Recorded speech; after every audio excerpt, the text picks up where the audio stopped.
We consider the Pakistan-specific reference in the Indo-US Joint Statement of 13 February 2025 as one-sided, misleading, and contrary to diplomatic norms. The joint statement fails to address non-compliance of India with UN Security Council resolutions, which is the key source of tension and instability in the region, and to take cognizance of the grim human rights situation in Indian illegally occupied Jammu and Kashmir. The international community recognizes Pakistan's efforts and sacrifices in the fight against terrorism. Trump Modi इलामिये में पाकिस्तान का हवाला गुमराहकुन है। पाकिस्तान ने इलामियों को यकतरफा हैरानकुन सिफारती इक़दार के मुनाफी करार दे दिया। इंडो अमरीका मुश्तरका बयान को मुस्तरद करते हैं। भारत अमरीका मुश्तरका बयान गलत और बेबुनियाद है। दहशतगर्दी के खिलाफ पाक अमरीका ताउन के बावजूद मुश्तरका इलामिया में ऐसा हवाला आ जाना हैरानकुन है। दहशतगर्दी से मुतासरा पाकिस्तान दुनिया में अमन व इस्तेहकाम के फ़िरोग़ का ख्वाहिशमंद है। मुश्तरका बयान में ऐसे हवाले को शामिल करवा कर भारत दहशतगर्दी की सरपरस्ती, महफूज पनाहगाहों और अपनी सरहदों से बाहर निकलकर मावराए अदालत कत्ल की वारदातों पर पर्दा नहीं डाल सकता। मुश्तरका बयान भारत की जानिब से अवामी हुकूक की पामाली का जवाब देने में नाकाम रहा। तर्जुमान दफ्तर खारजा शफकत अली खान की प्रेस ब्रीफिंग। पाकिस्तान का भारत को जदीद टेक्नोलॉजी वाले हथियारों की फ्राहमी पर शदीद तशवीश का इजहार। इससे जनूबी एशिया के अमन में अदम तवाज़ुन पैदा होगा। इसराइली वज़ीर-ए-आज़म का हालिया बयान काबिल मुज़म्मत है। पाकिस्तान सऊदी अरब के साथ मुकम्मल यकजहती का इजहार करता है। पीटीआई की जानिब से IMF को डोजियर अफसोसनाक है। पाकिस्तान के IMF के साथ अच्छे मामलात हैं। तर्जुमान दफ्तर खारजा।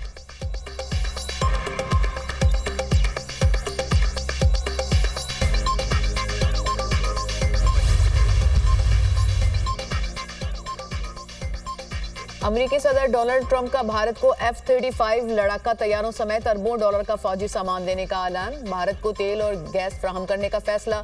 तजारती ताल्लुकात बढ़ाने का इरादा। भारत जितना टैरिफ लगाएगा हम भी उतना ही लगाएंगे। अमेरिकी सदर ट्रंप और भारतीय वज़ीर-ए-आज़म नरेंद्र मोदी की मुश्तरका प्रेस कॉन्फ्रेंस।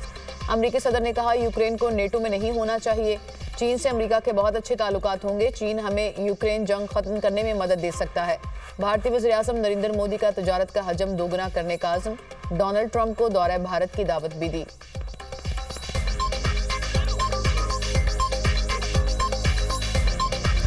सबसे ज़्यादा जो इंटरनेशनल सिम्स यूज़ हो रही हैं वो इंग्लैंड की हैं, यूके की हैं। जो क्रिमिनल है वो अपनी शख्सियत को छुपाने के लिए, अपने ट्रेसेस को छुपाने के लिए इनको इस्तेमाल करते हैं। तमाम शहरों में हमने इन पे क्रैकडाउन किया।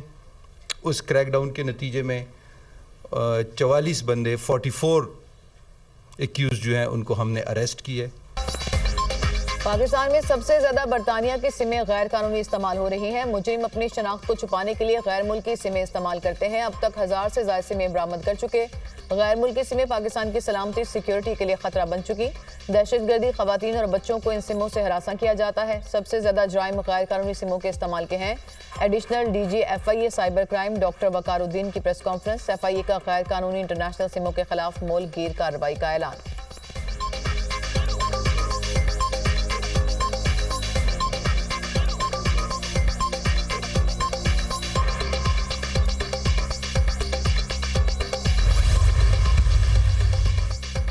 अगर हुकूमत की तरफ से रेफरेंस आया तो क्या होगा? जस्टिस मंसूर अली शाह से सहाफ़ी का सवाल। जब रेफरेंस आएगा तो देखा जाएगा। ऊपर अल्लाह ताला देख रहा है। कुछ गलत नहीं किया तो डरना किस बात का? डरे तो वो जिसने कुछ किया हो। किसी से कोई ज़ाती इख्तलाफ नहीं। मुकदमात की शरह देख लें, किसके कितने फैसले हैं, सब वेबसाइट पर पड़े हैं। जस्टिस मंसूर अली शाह का जवाब।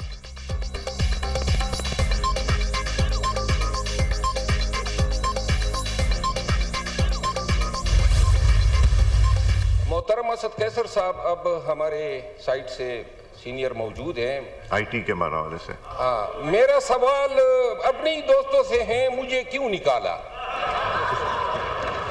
लोगों की इसमें मत आ जाइएगा आप। जी हाँ जी जी ठीक है, बताइए। मुझे क्यों निकाला? रुकन कौमी असम्बली शेर अफजल मरवत का नारा। मेरा सवाल अपने ही दोस्तों से है कि मुझे क्यों निकाला। शेर अफजल मरवत के बयान पर हुकूमती अरकान का कहका। तहरीक इंसाफ अरकान खामोश रहे। शेर अफजल मरवत की ईवान में आमद पर हुकूमती अरकान ने डेस्क बजाए। आप लोग इनको फंसा न देना, स्पीकर याद सादिक ने मुस्कुराते हुए कहा।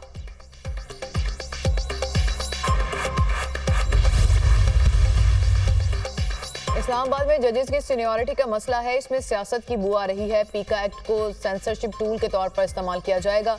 पुरअमन एहतजाज इजहार राय का हक खत्म कर दिया गया, आप नफरतों को तूफान बढ़ा रहे हैं। पीका एक्ट के तौर पर सोशल मीडिया पर बॉम्बशेल फेंका गया। सेनेटर अली जफर की मीडिया टॉक।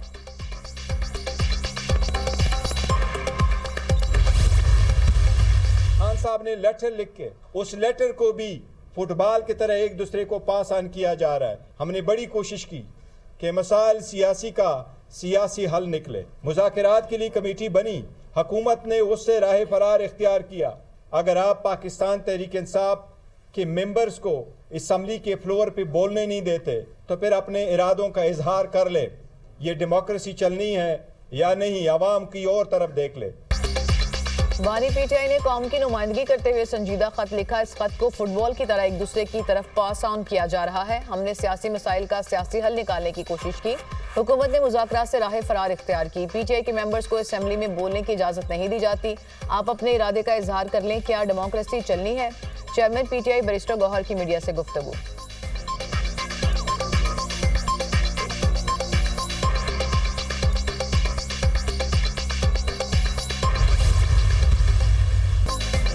बानी पीटीआई का खत तरले करने की आखिरी हद है। अगर खत वसूल कुनिंदा नहीं पढ़ेंगे तो वज़ीर आज़म भी नहीं पढ़ेंगे।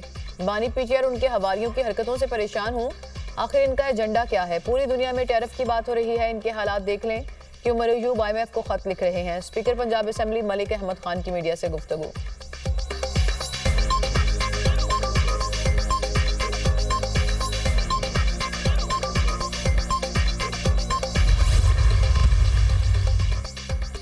बानी को माफी वज़ीर आज़म से ही मिलनी है, किसी और जगह से नहीं। अब बानी पीटीआई मिन्नत तरलों पर आ चुके। बानी पीटीआई ने मुल्क की सालमियत पर हमले किए। बानी पहले कौम से माफी मांगे। ये खतूत के जरिए दोबारा फौज पर हमलावर हैं। इनके हैंडलर्स ने इनको खतूत लिखने की लाइन दी है। बानी पीटीआई और उनके हैंडलर्स कामयाब नहीं होंगे। किसी को मुल्क की मफादात के खिलाफ बात करने की इजाजत नहीं दी जा सकती। नून लीगी रहनुमा हनीफ अब्बासी की मीडिया से गुफ्तगू। पीटीआई वालों को अडयाला जेल से ऑर्डर आया हुआ है। ये असेंबली में आते हैं और एजेंडे की कॉपियां फाड़ देते हैं। किसी अवामी इशूज़ पर बात नहीं करते, सिर्फ बानी की बात करते हैं। पार्लियामेंट में अवामी इशूज़ पर बात होनी चाहिए। पीटीआई को अवामी मसाइल के हल में कोई दिलचस्पी नहीं। बिलाल असर कयानी।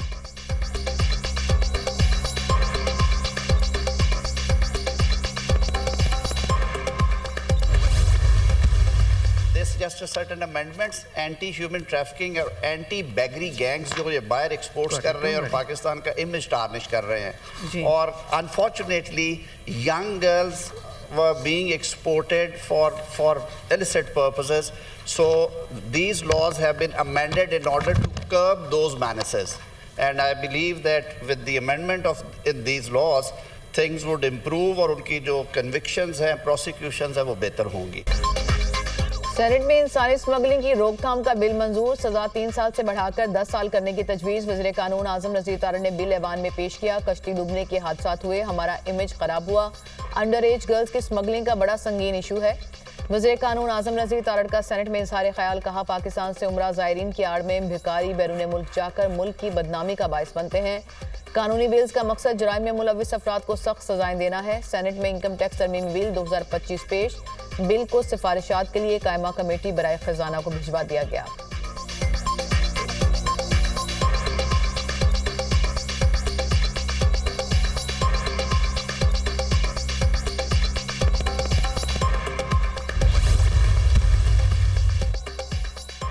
मुल्क में 2018 में तब्दीली लाई गई। पाकिस्तान की तरक्की का 4 साल में बेड़ा गर्क हो गया। उस लीडर को चोर डाकू की ही तस्बीह आती थी। सबसे बड़ा डाकू वो खुद था। 190 मिलियन पाउंड बरतानिया ने पाकिस्तान को दिए, इसने बदले में फायदा लिया। इससे बड़ा दस्तावेजी डाका दुनिया में किसी ने नहीं डाला। जिन दहशतगर्दों का हमने सफाया किया उनको दोबारा मौका दिया।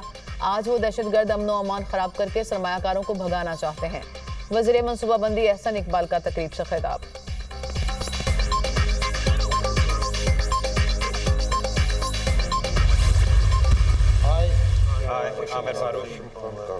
Do solemnly swear as Judge Supreme Court of Pakistan I will discharge my duties and perform my functions honestly, in accordance with the Constitution of Islamic Republic of Pakistan and the law. In accordance with the Constitution of Islamic Republic of Pakistan and the law.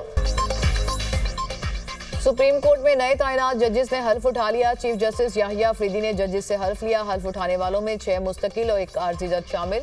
हल्फ उठाने वाले जजेस में justice Mohammad Hashim Kakar, justice Mohammad Shafi Siddiqui, justice Salahuddin Panhwar, justice Shakeel Ahmed, justice Aamir Farooq और justice Ishtiyaq Ibrahim शामिल। Justice मियां गुल हसन औरंगजेब ने बतौर acting जज हल्फ उठाया। चीफ जस्टिस ने जस्टिस मियां गुल हसन औरंगजेब से अलग हल्फ लिया। बलोचिस्तान हाई कोर्ट के जस्टिस मोहम्मद एजाज सवाती ने कायम मुकाम chief justice Balochistan high court के ओहदे का हल्फ उठा लिया। गवर्नर बलोचिस्तान ने जस्टिस मोहम्मद एजाज सवाती से हल्फ लिया।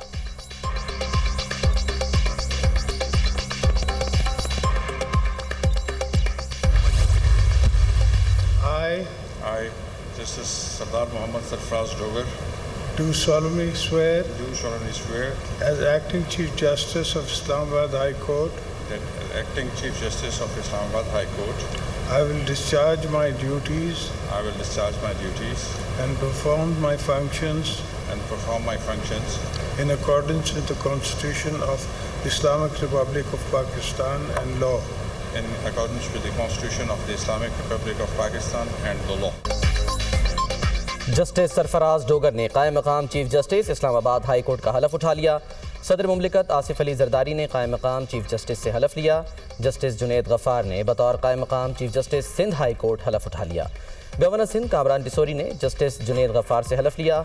जस्टिस SM अतीक शाह ने कायम मकाम chief justice Peshawar high court के ओहदे का हलफ उठा लिया। गवर्नर फैसल करीम कुंडी ने जस्टिस SM अतीक शाह से हलफ लिया। तकरीब में वज़ीर आला KP अली अमीन गंडापुर की भी शिरकत।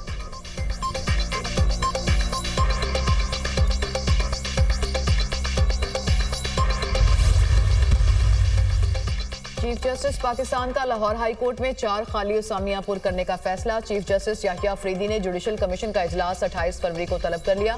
पंजाब के 8 सेशन जजों में से 4 जजेस को लाहौर हाई कोर्ट का एडिशनल जज मुकर्रर किया जाएगा। सेशन जज राजा गजम्फर अली खान, कैसर नज़ीर भट्ट, मोहम्मद अकमल खान और तनवीर अहमद शेख का नाम लाहौर हाई कोर्ट के लिए तजवीज़। सेशन जज जोजिला असलम, तारिक महमूद बाजवा, सेशन जज शाहदा सईद और अबर गुल खान का नाम भी तजवीज़।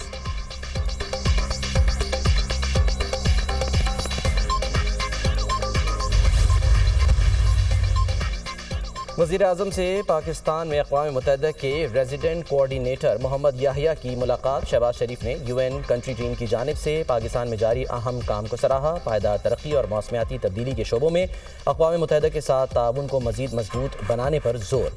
वज़ीर आज़म की सैलाब में आलमी हिमायत इकट्ठा करने पर सेक्रेटरी जनरल अक़वाम मुत्तहिदा के किरदार की तारीफ़। मौसमियाती तब्दीली के असरात से निमटने के लिए क्लाइमेट फाइनेंसिंग एक अहम जुज़ है। उम्मीद है तरक्की याफ्ता ममालिक इस सिलसिले में अपने वादों को पूरा करेंगे। वज़ीर आज़म शहबाज शरीफ।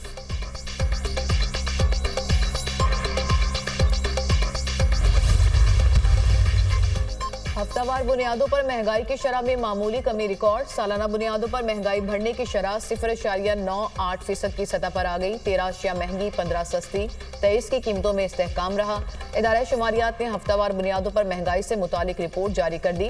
चीनी, केले, चिकन, अंडे, लहसुन, मटन, बीफ, दूध, दही और दाल माश महंगी अशिया में शामिल। टमाटर, प्याज, दाल चना, LPG, आटा, गुड़, जलाने की लकड़ी सस्ती।